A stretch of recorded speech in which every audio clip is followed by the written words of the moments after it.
Rušitelji in graditelji vedno naskakujejo prevesnico zgodovine. Kremžijo se, pačijo in noro obrekujejo pošteni svet. In medtem, ko vsi prvi razposajeno rušijo mesta, pa tudi cela cesarstva, ko na šahovsko ploščo države kot pione pošiljajo žive, prave ljudi v zasede tekačev, ti pravi ljudje, ta pošteni svet, lahko samo protestira po krčmah, mlati prazno slamo po trgovinah, godrnja in robanti.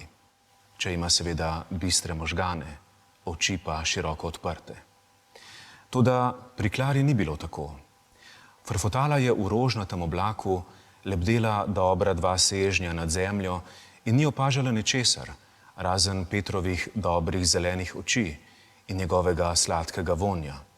Doživljala ga je kot nekaj vijoličastega, zaradi katerega se je počutila, kot da čepi pod ogromnim grmom na vrtu pokojne babice Elze Richter.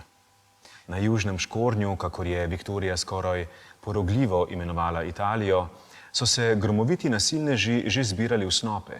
Hitlerju pa je že 3 leta prej uspelo Reichstag z grmado spremeniti v dim. In kot da se je s tem porogal strahu pred rdečimi, ki mu je omogočil tapecirani kanclerski naslanjač. Greta se je res da malo upirala, razburjeno komentirala, opozarjala na ogromni plimni val nasilja, ki jim grozi, toda Klara se ni menila, ker tako ali tako ni imela vtisa, da hodi po zemlji. Živela je v deželi čudes, v deželi zaljubljenih, odraščajočih deklet.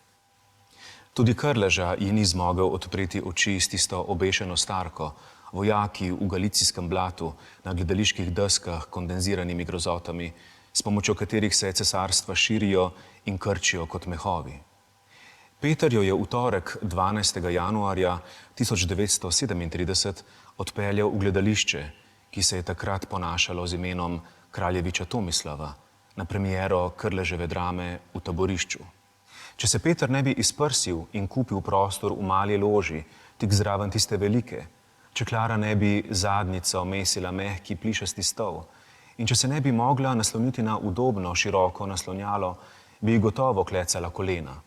Morda bi se celo sesedla na tla, če bi morala stati na galeriji, ki so jo ljubitelji gledališča ljubeznivo imenovali Svinjak, ko je videla tega gromovitega, furijastega Krležo, ki je razmetaval kri in gnoj kot pleskar barvo. Za trenutek jo je v plišastem mraku prešinilo.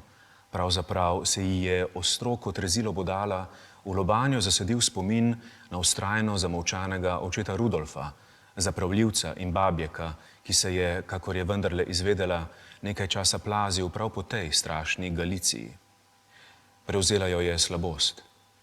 Nepremišljeno se je naslonila na Petrovo ramo, on pa jo je nežno pogledal in kot otroka pobožal po glavi.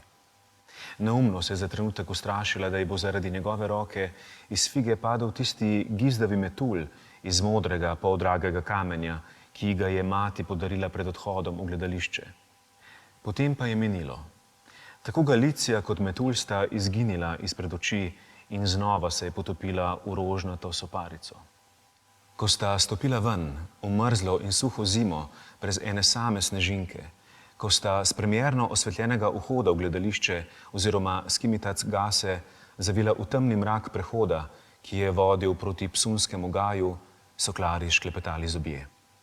Ni se mogla obvladati. Ustavljala se je in drgetala od mraza, zaradi katerega se ji je iz ust sukljala para kot iz zagnane parne lokomotive. Petru so se čeljust in noge krčile zaradi drugih stvari, malo zaradi pretresljivega taborišča, malo zaradi tistega, kar je nameraval narediti v bujnem vrtu, ki ga je zima spremenila v golo grmičevje.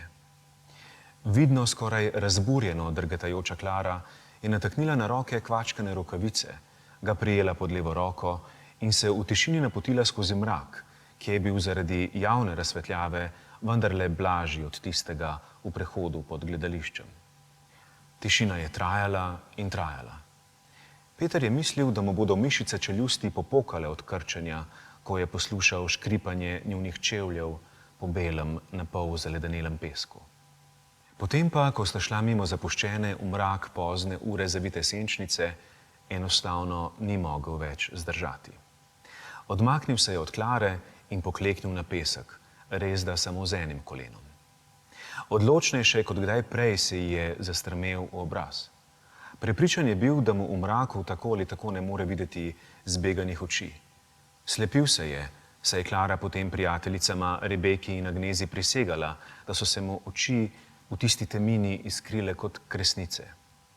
Res, da se je trapasta Greta od srca, čeprav malo posmehljivo smejala tej njeni ostrovidnosti. Zato, ker ona ni bila zaljubljena v Petra. Zato, ker je bil zanjo Peter okoren vol, sin hoh malomeščanov, ki svojega Boga molijo, da bi bedni ostali bedni, oni pa tam gor. Tako je mislila in govorila Greta, ki je pri tem kazalec vedno upirala v strop.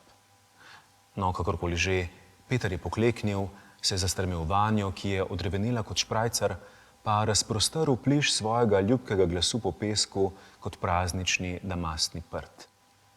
Klarica, ali smem pri tvoji materi prositi za blagoslov? Se želiš poročiti z mano? Glas mu je malce skoraj neslišno drgetal, ko je izgovarjal zadnje zloge. Klari pa je bilo nenadoma nenavadno toplo. Obraz je žarel, kakor da sedi pred pečjo in brska po razžarjenih polenih in žerjavici. Samo pokimala je. Ni imela glasu. Bala se je odpreti usta. Strah jo je bilo, da bi čez spodnjo ustnico spravila kakšen neumen, prav nič damski zvok, zato je samo pokimala. Začela je jokati. Počutila se je maloumno. Čeprav je potem nekaj dni pozneje prav ta izbruh solz imenovala najlepši dan svojega življenja. 15 mesecev pozneje, ko sta zleknjena v naslanjača iz pletenega protja sedela na vrtu svoje hiše v Sarajevski ulici, 3 hiše dalje od hiše pokojne babice Elze, bo Peter Klari, ki je v ogromnem gosposkem vozičku ujčkala malega in kot buhtelj debelušnega Antona, skozi smeh rekel, da tistega dne ob senci psunskega gaja ne bi mogel biti bolj trapast. Kot da bi mi kdo takrat s šefljo odstranil vsaj pol možganov, je rekel in skoraj umiral od smeha. Nisem vedel, kaj bi rekel, kako bi začel. Čudim se, da si sploh dojela, kaj sem te spraševal. Klarica, poročila si se s tepcem, se je smejal Peter. Tudi Klara se je smejala. Zaljubljeno ga je gledala, kako z mize dviga šalico 126 mlačnega lipovega čaja, kako ga najprej pokuša z zgornjo ustnico, potem pa se počasi, čisto upočasnjeno zlekne v škripavi naslanjač. Nikoli ne bo pozabila tega dneva, čeprav ni bil po ničemer pretirano poseben.